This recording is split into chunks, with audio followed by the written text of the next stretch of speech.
Well, it's that time of year where you gather around with family, friends, whether you celebrate Christmas or Hanukkah, or you just want to get together with folks around the holidays to share a meal. But the reality is, if you live in Manitoba, you might actually struggle to put food on the table. 108,000 Manitobans access some kind of Harvest Manitoba program each month.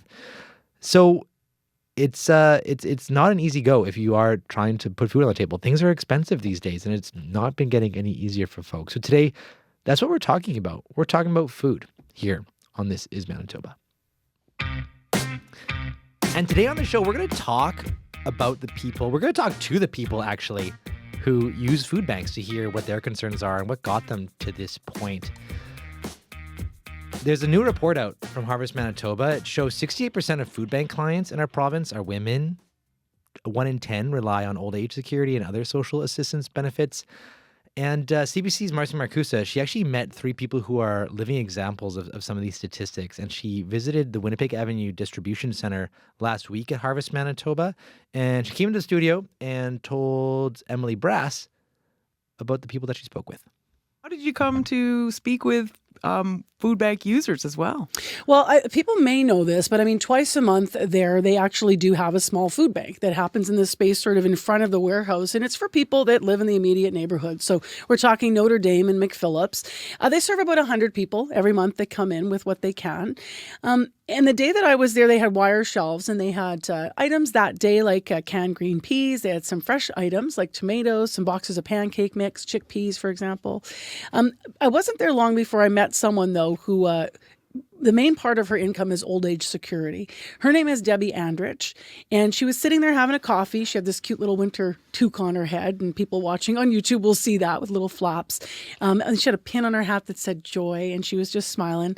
Debbie's 66. For the past 3 years, she's been accessing the food bank once a month. I really find it a lot of help that I've got extra food at home from Harvest, so I can't get out as much now that I'm a senior, eh? Yeah. So I find that very helpful, plus my lowered pension budget. It's really a help. I really find this place wonderful. So like a lot of seniors, Debbie says she knew that living on a fixed income and OAS would be tight, but in 2024, it did not go nearly as far as she thought it might.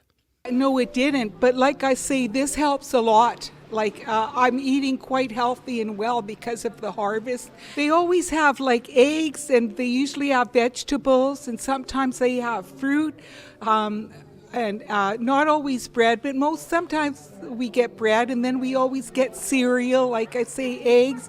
Not all the same every month, but I find it's quite a well-balanced diet.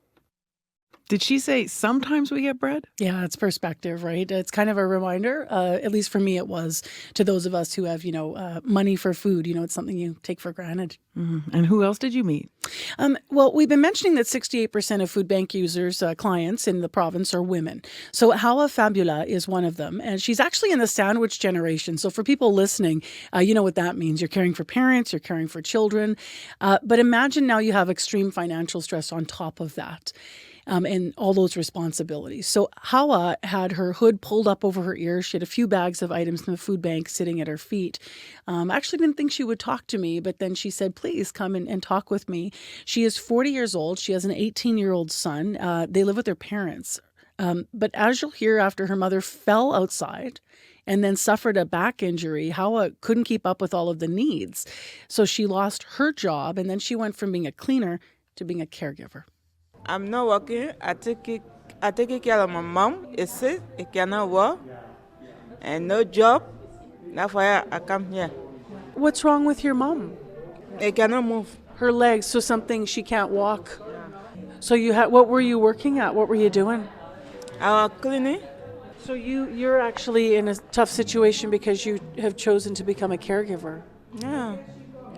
And I want to live like that. How to help him.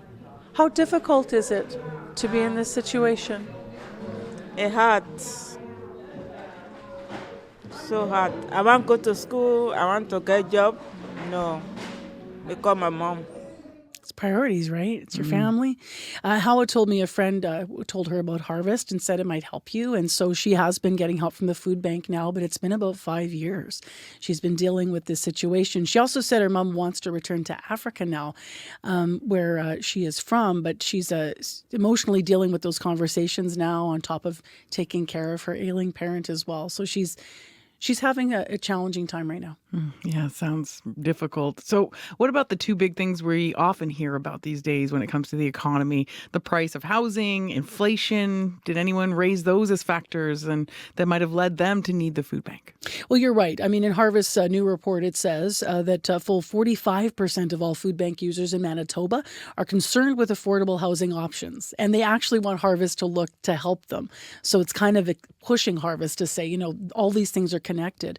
Shannon T. Red is worried about it. He worked construction for most of his life, and he says he hasn't been able to find a job, and the costs are just piling up.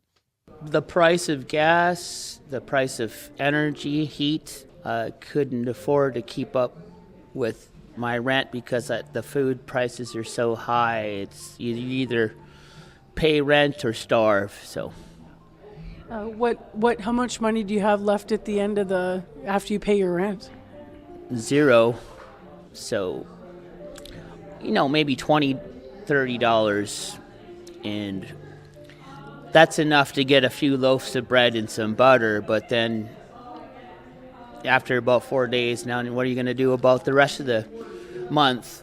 And you hear that a lot, right? Is rent versus food.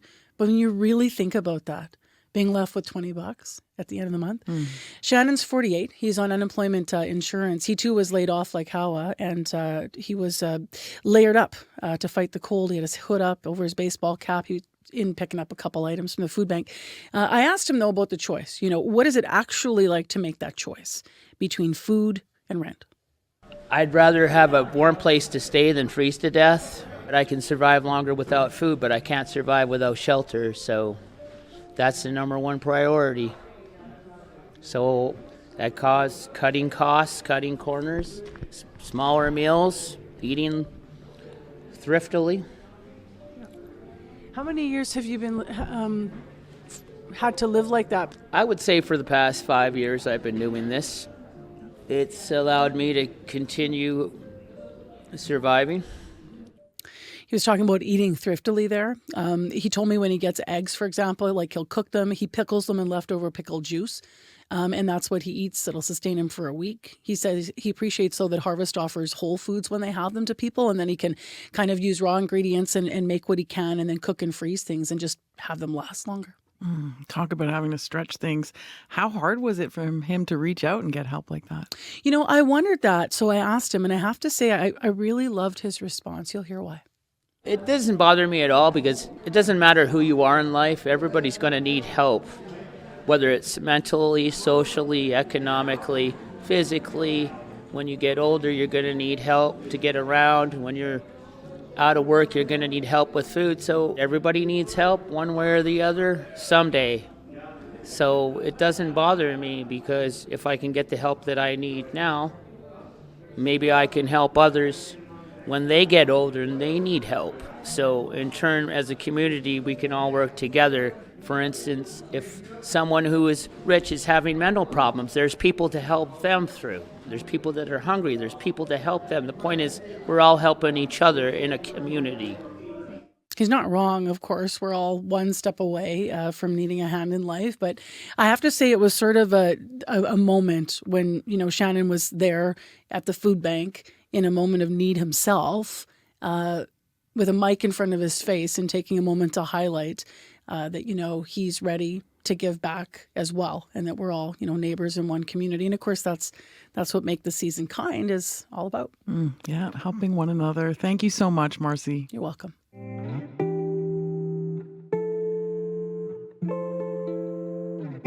Well, also a big demographic of the people who use food banks here in our province are seniors.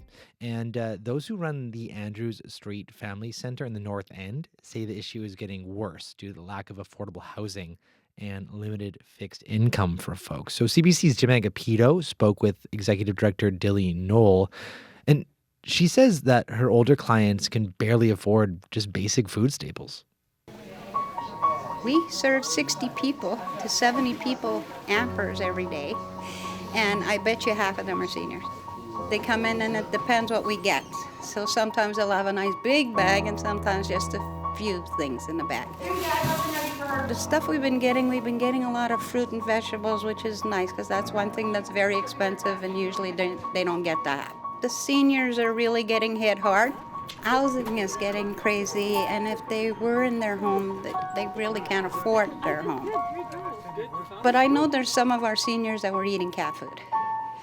So now they're coming for things, and we do have a little bit of emergency food in another room. So at least if someone does come and they don't have anything, we can give them at least something. Everything's getting so expensive, but that's the same with our organization. Everything's getting more expensive, and so we can only buy less, not more. It's very difficult because we have families to work with little kids too, that we need to work with and help. And unfortunately, my money is more geared to them, so that has to be my priority. And unfortunately, I don't get funding specifically for seniors. We are full. We have over 400 registered downstairs. We have 40 families in our preschool program. We have over 2,000 families here. It's not getting better, it's getting worse. They're needing more help. They want to be independent. They don't want to come here and ask for food. It's the last thing they want to do, especially the seniors. So when they're coming for food, you know that they need it bad. Being a senior, it just bothers me that they have to go without. When they've struggled their whole lives and they've worked their whole lives and then now can't get any help. We are also working with them to try to get their situation more stable, so they do budgeting and do those kind of things so they may be better at spending their funds and stuff like that. So, but there's always crises and addictions and stuff is happening. And I hate to say it, but addictions is happening to some of our seniors now because of the situation of they're fed up. They're giving up. My name is Alice Jeanette Brown, 76. My son lives with me. He's handicapped. And I have a partner who hasn't worked. I'm on my pension, and if I go to the store, I have to decide, is it going to be meat? Is it going to be eggs? Is it going to be milk? And my son drinks about a half a jug of milk a day. So I get the supplement from the food banks, fruit, vegetables, bread, sometimes cheese. You have to have your staples first, then you have to pay your bills, heat, lights, water. Only whatever you need are the basics to live with. That is where the money has to go. You don't know when you're going to be in a position. This one's white, and this one's white. This is sesame, and this is plain. I worked for 43 years, and you just don't expect to know what the future's going to hold. Nobody knows. And for myself, I'm grateful I have a roof and a place to live. I really would not like to be the person who lives on the street or in a camp or wherever they're living. This is a family center, and of course, our seniors are welcome. Our homeless people are welcome here. They're from our neighborhood. They're our family. And they come here, and we try to help them in any way we can. Well, there you go. That's just a glimpse of the 108,000 or so people that use Harvest Manitoba programs each month. And that's what we try to do here on the podcast. We look at how the news is impacting people every day. We try to bring their stories up to the surface. And thanks along for listening in. Really appreciate you downloading. And you can follow, you can share. And thanks for tuning in. I'm Corey Funk, in for Marcy Markusa, hosting the podcast. And whatever you find yourself doing over the next few weeks here of the holidays, hope you just find yourself doing something you love with the people you love. Have a good one.